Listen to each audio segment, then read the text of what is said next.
Devontae Wyatt was not thought about a lot by folks outside of the program at Georgia, and it took a long time for him to get where everybody wanted him to go.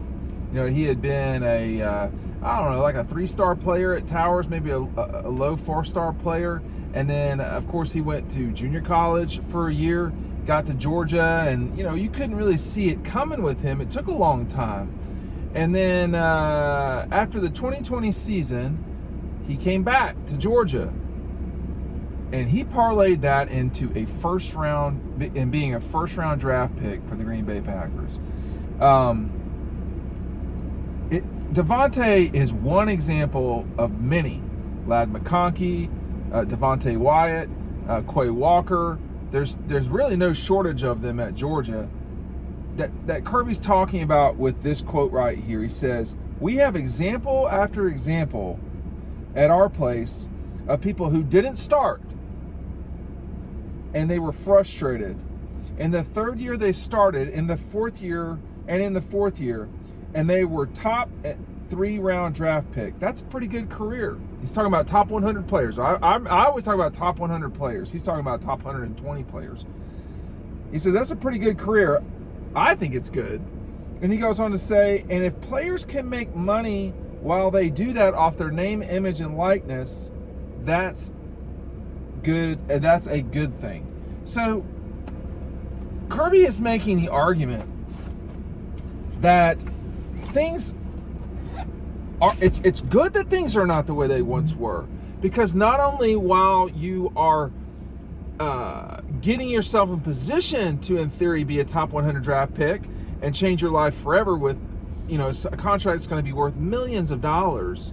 Now, everywhere in college football, you can also get paid, and you can be someone who benefits from your name, image, and likeness. You can develop and get paid while you're getting developed. We've really never seen this in college sports before. And honestly, with the exception, I guess, of minor league baseball, you don't see this a lot, generally speaking, where you're getting paid to get developed. And I think, you know, the longer that NIL goes on, the longer that this new world of college football goes on, it's going to be curious to see who's good at this, who's good at developing players, keeping them hungry, keeping them satisfied too. Which programs are going to be able to say, hey man, there's no reason to freak out. We have lists of guys who, you know, it was hard. It was hard for them. They didn't just get what they wanted at the beginning. You know, Devontae is probably the best example of that.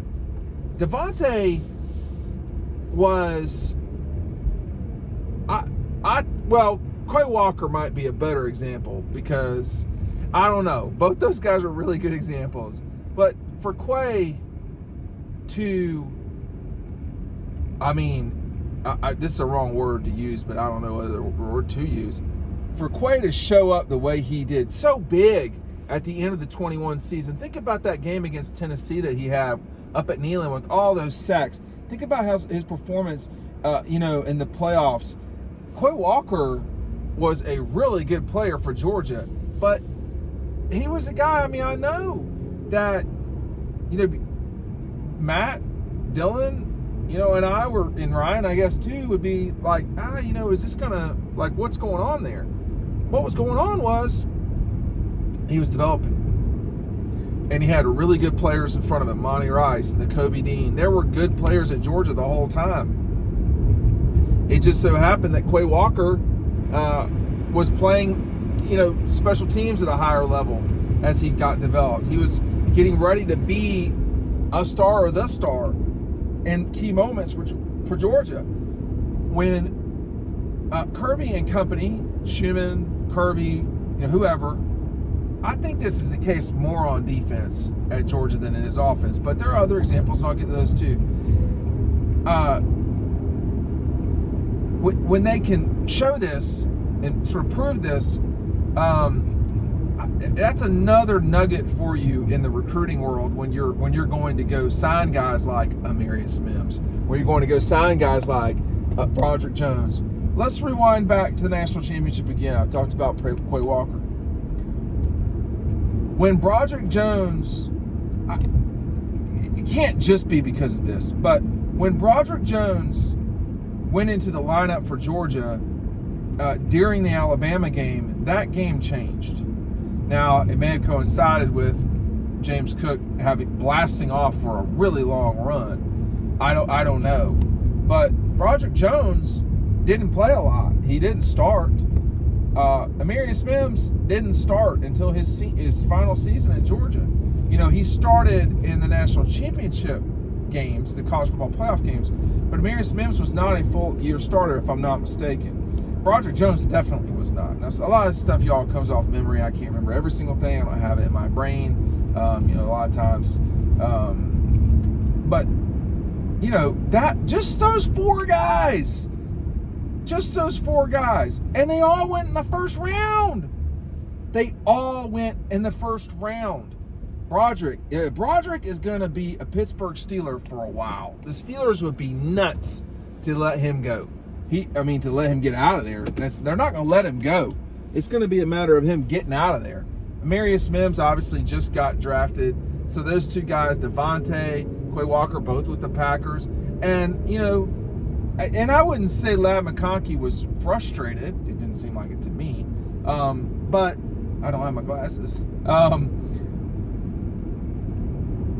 This is a part of college that's always been there. It was frustrating as a freshman going out there and get your ass whipped. I'm just speaking from personal experience. You're going up there, against, the starting five, which has the conference player of the year on it. And they're just whipping your ass. Well, you don't realize that, yeah, they're whipping your ass, but you're getting better too. And what is your foot placement like? How are you closing out to the ball? Or are you dropping to the level of the ball and sprinting back? And there's all sorts of stuff that it's not fun. I don't think it's necessarily fun to nearly break your body, but you have to do all that to get ready for what the future is. And what we have now that's complicated things is, 5 years ago, you couldn't just transfer. There were penalties. There were, you had to, the place you signed was the place you were basically going. That's not the case anymore. So what's the argument now for Kirby and them to say, well, you should stick around, The argument is Quay, Devontae. Devontae Wyatt was pure development. Devontae Wyatt was a lot development. Devontae was not an obvious NFL first-round draft pick. It was obvious how good he could be. But it was not obvious, like, oh my gosh, this guy, there's no question. Jalen Carter, So, and I would say to some degree Broderick Jones. But now, when you have to, I guess you'd call it, defend against transferring out. Florida State was after Amarius Mims. Amarius Mims would have made Florida State better. He wouldn't have won them the national championship, but he would have made them better. But he didn't leave Georgia. And at the end of the day, he accomplished two things at Georgia. Well, certainly one that he never would have accomplished at Florida State. But he accomplished two things. First, he went in the first round in the NFL draft. Now, he could have done that at Florida State in theory. Number two, he won a national championship. He did not do that. That has not happened at Florida State. So both of those things are significant. And in the world we live in today of the ability for players to leave, which, I just, for the record, I am in support of the portal. However, I think where the NCAA's got it wrong is that you can just constantly transfer. That's not what should happen. A guy should have one transfer. They shouldn't have, we can just leave whenever. That's no good. That doesn't make any sense at all. Because sometimes you sign with places, it's not for you, all this stuff. But you shouldn't have, these guys shouldn't have the capability to just transfer. That's just kind of seems kind of excessive. So, but nonetheless, that exists now, and you can, you have to. I mean, I don't know what to say it other than you have to defend against that. If you're Kirby or, I was mentioning Florida State or anyone that's got really good players, Clemson's lost. Dabo's getting killed about the transfer portal, and that's going to become a thing now where the transfer portal is not the reason why Clemson's where it's at. It is just showing that he's not willing to evolve. Everybody's losing 17 players to the portal. It's that Clemson's getting 0. And, in a day and time where you're rolling over 30 people a year, no matter what, where 30 people come in and, let's say 25 come in and 12 leave, that's what it's like. The turnover is heavy and significant. You don't have your whole team really now until the summer. You have a lot of it. You have a lot of it in the spring. You don't have. You're going to have to choose to fight and choose to make the argument for your program at all times. And I think what he's talking about here in this comment, in this quote, he's saying, hey, we're here to develop too, not just to sign and get you to the NFL right away. We're here to develop you in order that you can get first round, second round, third round money. If you're going in the first 3 rounds of the NFL draft, you are a special player. You may not be freaky deaky like some of the first round guys, but you are a really good football player. Thanks for watching.